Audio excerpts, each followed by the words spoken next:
3 अशा टिप्स ज्या फॉलो करून तुम्ही तुमच्या किडनीचे आरोग्य सुधारू शकता आणि भविष्यात होणाऱ्या किडनीच्या आजारांपासून स्वतःला सुरक्षित ठेवू शकता. पहिलं म्हणजे तुम्हाला तुमचं वजन कमी करावं लागेल. म्हणजेच तुम्ही जर ओव्हरवेट असाल, तुम्ही तुमच्या आयडियल वेटवर नसाल, तर अशाने आपल्या किडनीवर जास्त प्रेशर येतं आणि किडनीला जास्त कठीण मार्गाने काम करावं लागतं.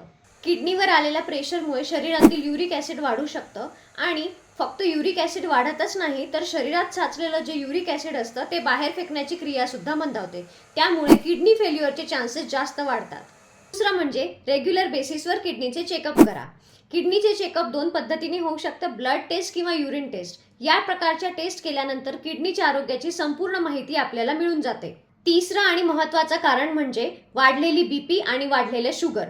तर हे 2 आजार पण वाढलेल्या वजनामुळे सुद्धा होतात. त्यामुळे सर्वात आधी वजन कमी करायला सुरुवात करा. त्यासाठी लाईफस्टाईल चेंज करा, डाएट सुधरवा, झोप प्रॉपर घ्या, पाणी नीट प्या आणि थोडीशी एक्सरसाइज करायला सुरुवात करा.